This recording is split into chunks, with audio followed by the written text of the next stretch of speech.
Stupid things Craig Wright said in his latest stupid trial. During his cross-examination, lawyers for the Crypto Open Patent Alliance COPA tried to ensnare the Satoshi Nakamoto pretender in a web of lies. Over the course of nearly 30 hours of cross-examination, Steven Wright, the Australian man who claims to be Bitcoin's pseudonymous creator, Satoshi Nakamoto, has been raked through the coals. The self-described computer scientist, economist, cryptographer, patent writer, author, lawyer, pastor, master of martial arts, and mathematician, in other words, fabulist, has been accused of misrepresenting facts, told by the judge to stay on topic and silenced by his own lawyers. This is an excerpt from the Node newsletter, a daily roundup of the most pivotal crypto news on CoinDesk and beyond. You can subscribe to get the full newsletter here. For years, Wright has been harassing and threatening Bitcoin developers and users, filing libel suits and gag orders after claiming ownership of the intellectual property behind the world's first cryptocurrency. And it's that chilling fact that the nonprofit Crypto Open Patent Alliance COPA was trying to shut down when it filed suit in 2021, the most aggressive attempt yet to settle once and for all that Wright is not what he says he is. Jonathan Ho, COPA lead lawyer, argued in his opening statement that over the past 8 years, ever since Wright came into the public eye, he has committed fraud on an industrial scale. During the cross-examination, which wrapped up Wednesday, Ho accused CSW of forging or manipulating documents related to the development of Bitcoin and misunderstanding the basics of the system Wright supposedly built.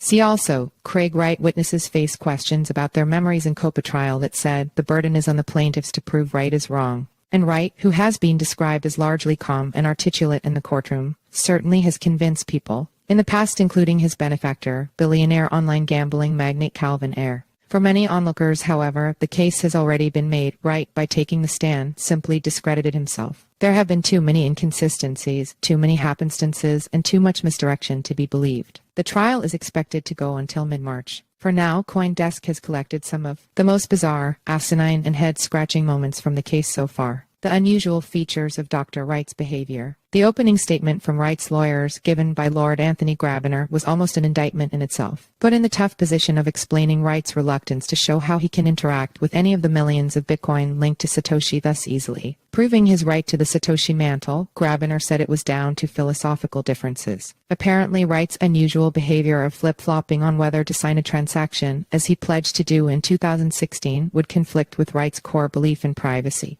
Putting aside that Wright lives a very public life, Wright has also criticized the pseudonymous aspects of crypto, saying it's part of the reason Bitcoin has become a hotbed for crime. Computer Science 101. Wright, who claims to be working towards 5 PhDs, apparently does not know the very basics of coding. During a cross-examination by Alexander Gunning Casey asking about PGP keys and cryptography, Wright was asked about unsigned integers, used essentially to determine whether a string of data will have a plus or prefix, and wasn't able to. Longtime crypto advocate Michael Parenti noted the unsigned integer function was used over 500 times in the original Bitcoin source code. What was meant to be a routine line of questioning to enter basic facts into the record about the Bitcoin source code may be the single moment remembered for years to come. As a BitNorbert, who has been following the trial, said on X he couldn't explain what an unsigned integer is. If you're not a programmer, perhaps you don't appreciate what a basic thing this is. An average first-semester computer science student should be able to explain this. The judge with his computer science background certainly can.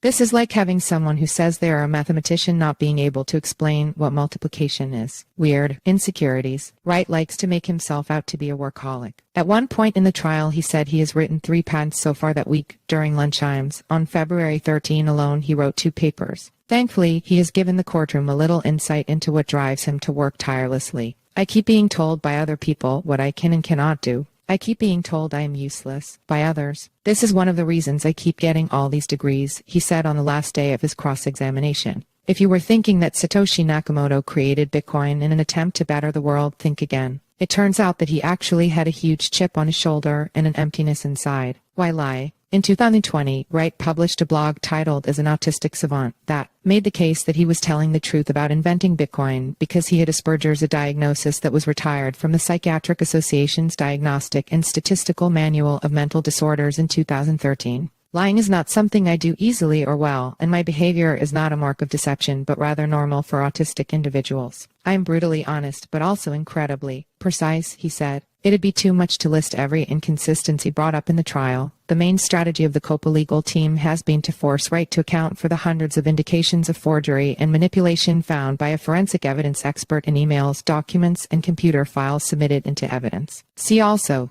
Craig Wright cross-examination ends as COPA trial closes for day. But to take just two striking examples where he wasn't exactly precise with his language, at one point Wright claimed he did not have a Reddit account and has never used the popular message board site. Well, here's his account. Wright also said he faked Satoshi's PGP key, perhaps mistakenly. Master manipulator. Relatedly, Wright denies forging or plagiarizing any of the documents submitted into evidence. He has blamed hacks, faulty internet connections, and a grand conspiracy of people trying to frame him as a liar for some of the inconsistencies brought, like metadata that shows documents pertaining to the creation of Bitcoin were made using Word 2015. See also, Craig Wright blasts experts who cannot verify their work on the opening day of the case. Judge Meller acknowledged the allegations of forged documents and told Wright he should consider himself extremely lucky to argue his case, given the circumstances. When asked by Meller on Wednesday to produce a single document related to early Bitcoin files that doesn't show signs of tampering, Wright said they would be unavailable. Plus, he argued it couldn't possibly be him manipulating the documents because if it were, he wouldn't have gotten caught.